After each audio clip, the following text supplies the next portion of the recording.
Hey guys, I'm here with a 2007 BMW 750i. The customer was complaining about the transmission not working properly, car not moving, accelerating or anything. No forward or reverse. Got the transmission removed already. I'm starting this filming a little bit late, but I guess better than nothing. So had a couple full codes, but vehicle would actually not move in any gear. It was low on fluid. I actually did try to top it off, see if it would start working or what it would do, and it accelerated. It actually went into reverse, pulled out of the garage, went into drive, went forward, and about halfway down the block it flared up again and would not move. So got it back up here to the shop, removed the transmission, and going to take it apart, inspect it, visually see if something we can rebuild or if we're gonna have to get an exchange unit. So like I said, I've already got it down, not tore apart all the way, but got the pan off and the valve body, which those we can do on the car, which I actually had done on the car. I removed the pump out of the front, and in one of the pickup holes or feed pipes or whatever to the pump, I looked in it and I'd seen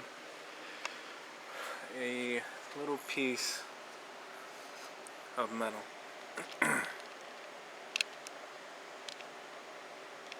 Which obviously is not good, especially in a automatic transmission.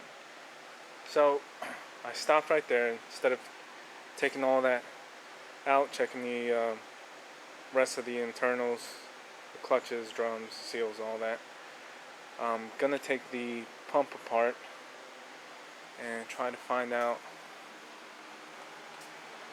what is, see if the gear is broke or come apart.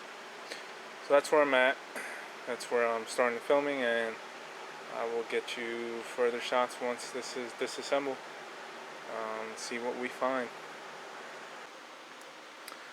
Well, I've got the pump apart and got the pump gear exposed here, and where we are broken in several pieces,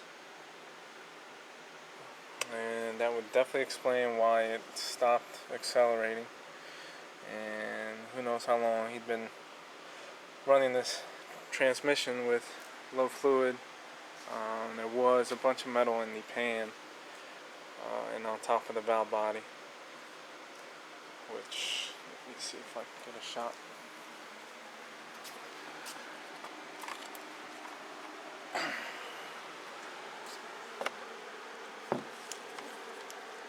This is his valve body, and all this dark soot is built up metal shavings, which obviously is never good, and it's a sign of I don't want to say long-term running that way, but obviously it's been run low on fluid and metal's been contacting each other and flowing all through the transmission. But I guess what we will do now is take the rest apart, go further into it, see how much more damage there is inside internally, and see what will need to be replaced other than the obvious. So I'll get you more shots of that as I continue. I've got the drums pulled out, rest of the guts of the transmission out, laid out, and not sure if you can tell because of lighting, but this one here should stand out. Pretty obvious. It's more evidence of what's occurred here. This cup here section is burnt. Obviously got it hot, uh, all to all from the low fluid condition, but and it actually stinks pretty bad in there. But this one's pretty bad. I've not seen one like this that hot. So further steps now would be we have to disassemble all this assembly. It's a few pieces all in one. See what else I could find, I guess. And I will do the same with the rest. And just keep taking the tally of what will be needed and just go from there.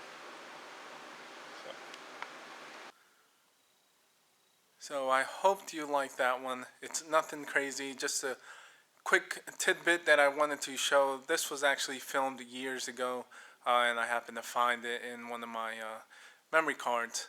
I thought it was just cool to share because of the sheer mechanical damage that this vehicle experienced and the effects of how hot it got, or how hot the mechanical parts, metal parts can get when they're not lubed or cooled or pressurized with the fluid.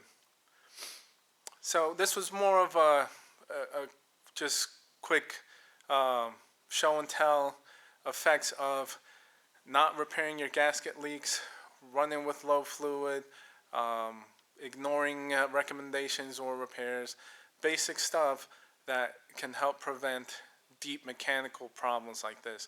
Now in this vehicle, because that drum was basically melted together, we didn't even bother continuing with rebuilding that particular unit.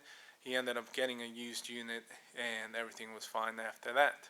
But in other times, if it's not as severe, I have been able to get away with doing rebuilds and so on and so forth. But again, nothing crazy, just thought it was cool to share.